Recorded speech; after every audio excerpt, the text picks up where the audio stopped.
বাসন্তী পোলাও বানানো কিন্তু একেবারেই সহজ, খুব একটা কঠিন কাজ না, যে কেউ কিন্তু এটা বানিয়ে নিতে পারে। এতটাই সহজ যে কি বলবো। তো আমি যেইভাবে করছি এইভাবে যদি আপনারা একবার বাড়িতে বানান তাহলে কিন্তু ভাববেন যে সত্যিই বাসন্তী পোলাও বানানো এতটাই সহজ।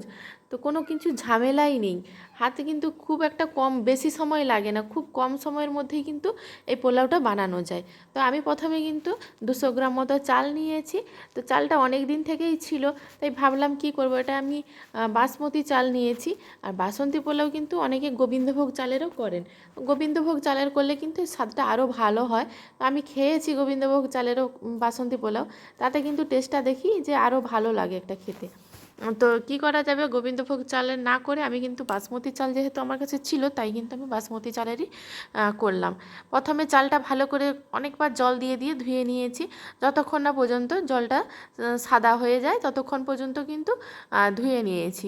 ধুয়ে নেওয়ার পরে কিন্তু এভাবে একটা প্লেটের মধ্যে ছড়িয়ে দিয়েছি, যাতে চালটা শুকনো হয়ে যায়। আপনারা চাইলে কিন্তু একটা সুতির কাপড়ের উপরে কিন্তু চালটা একটু মিলে রেখে দিতে পারেন, তাহলে কিন্তু তাড়াতাড়ি আরও ভালো করে জলটা শুকনো হয়ে যায়।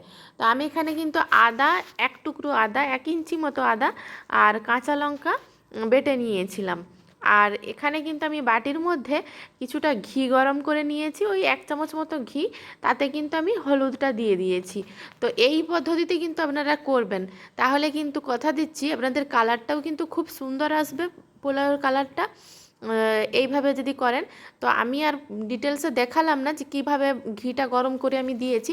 ঘিটার মধ্যে যখন ঘিটা গরম করবেন ঠিক দেখবেন যে একটা ধোঁয়া ওঠা মতো ভাব হবে, সেই সময় কিন্তু গ্যাসের ফ্লেমটা বন্ধ করে দিতে হবে, করে দিয়ে তারপর কিন্তু আপনাদের চালের পরিমাণ অনুযায়ী হলুদের গুঁড়োটা দিয়ে দিতে হবে, তাতেই কিন্তু খুব ভালো কালার একটা আসে। তো সেই ঘিটা যখন ঠান্ডা হয়ে যাবে তখন কিন্তু আমি চালের মধ্যে মেখে নিয়েছি। তো চালটা কিন্তু খুব সুন্দর একটা কালার এসেছে। চালটা রেখে দিলাম সাইডে। এদিকে আমি কড়াই বসিয়ে দিয়েছি গ্যাসে, কড়াইটা গরম করে নিয়ে তারপর দিয়ে দিয়েছি 1 চামচ মতো ঘি, দিয়ে কিন্তু আমি কাজু কিশমিশগুলো পরিমাণ মতো কাজু কিশমিশ নিয়েছি, ভেজে নিয়েছি। আর এদিকে আবারও ওই কড়াইয়ে কিছুটা পরিমাণ সাদা তেল আর একটু ঘি দিয়েছি, দিয়ে কিন্তু দুটো তেজপাতা আর গোটা গরম মশলা, এলাচ, লবঙ্গ, দারুচিনি আর একটা শুকনো লঙ্কা দিয়েছি। আপনারা চাইলে কিন্তু শুকনো লঙ্কার বদলে কিন্তু কাঁচা লঙ্কাও দিতে পারেন, কাঁচা লঙ্কা দিলেও কিন্তু এর ফ্লেভারটা খুব ভালো আসে। আর আমার মেয়ে যেহেতু ঝাল খায় না, আর আমি আদার সঙ্গে যেহেতু একটা কাঁচা লঙ্কা বেটে দিয়েছি, তাই কিন্তু আমি আর কোনো লঙ্কা ব্যবহার করব না।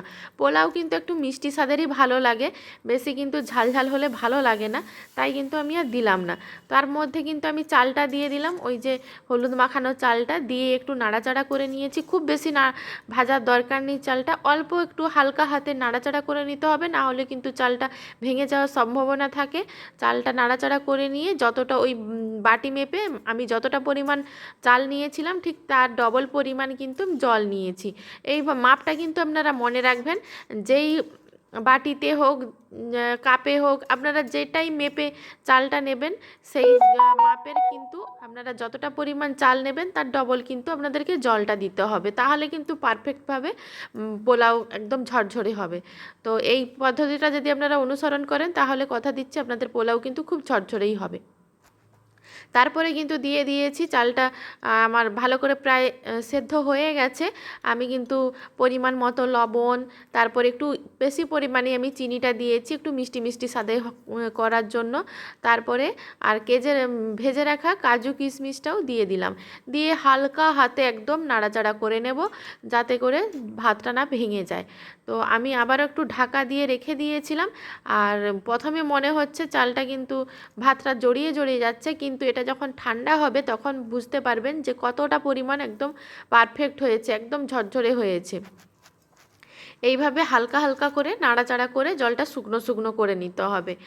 আর আপনারা সাদা তেল দিতে না চাইলে পুরোটা আপনারা ঘিয়েও করতে পারেন, পুরোটা ঘিয়ে করলে কিন্তু আরও ভালো হয়। আর ঘি পুরোটা দিতে না চাইলে সাদা তেল আর ঘি দুটো মিলিয়েই দিতে পারেন।